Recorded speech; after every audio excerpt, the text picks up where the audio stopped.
एक बार गांव के दो व्यक्तियों ने शहर जाकर पैसे कमाने का निर्णय लिया। शहर जाकर कुछ महीने इधर उधर छोटा मोटा काम कर दोनों ने कुछ पैसे जमा किया। फिर उन पैसों से अपना अपना व्यवसाय प्रारंभ किया। दोनों का व्यवसाय चल पड़ा। 2 साल में ही दोनों ने अच्छी खासी तरक्की कर ली।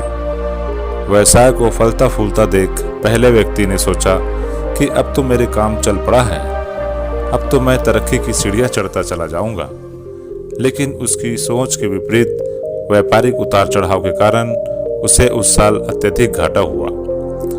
अब तक आसमान में उड़ रहा वह व्यक्ति यथार्थ के धरातल पर आ गिरा।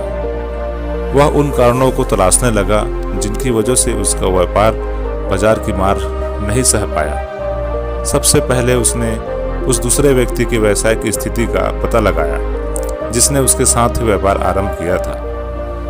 वह यह जानकर हैरान रह गया कि इस उतार चढ़ाव और मंदी के दौर में भी उसका व्यवसाय मुनाफे में है।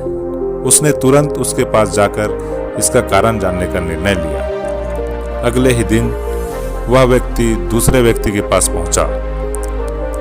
दूसरे व्यक्ति ने उसका खूब आदर सत्कार किया और उसके आने का कारण पूछा। तब पहला व्यक्ति बोला, दोस्त, इस वर्ष मेरा व्यवसाय बाजार की मार नहीं झेल पाया, बहुत घाटा झेलना पड़ा। तुम भी तो इसी व्यवसाय में हो। तुमने ऐसा क्या किया कि इस उतार चढ़ाव के दौर में भी तुमने मुनाफा कमाया? यह बात सुन दूसरा व्यक्ति बोला, भाई, मैं तो बस सीखता जा रहा हूँ, अपनी गलती से भी और साथ ही दूसरों की गलतियों से भी। जो समस्या सामने आती है उसमें से भी सीख लेता हूँ। इसीलिए जब दोबारा वैसी समस्या सामने आती है तो उसका सामना अच्छे से कर पाता हूँ और उसके कारण मुझे नुकसान नहीं उठाना पड़ता।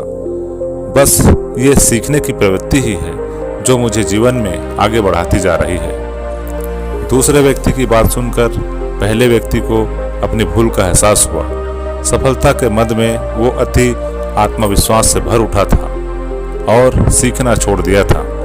वह यह प्रण कर वापस लौटा कि कभी सीखना नहीं छोड़ेगा। उसके बाद उसने कभी पीछे मुड़कर नहीं देखा और तरक्की की सीढ़ियां चढ़ता चला गया। सीख दोस्तों, जीवन में कामयाब होना है, इसे पाठशाला मान हर पल सीखते रहिए। यहाँ नित नए परिवर्तन और नए विकास होते रहते हैं। यदि हम स्वयं को सर्वज्ञता समझने की भूल करेंगे तो जीवन की दौड़ में पिछड़ जाएंगे, क्योंकि इस दौड़ में जीतता वही है जो लगातार दौड़ता रहता है।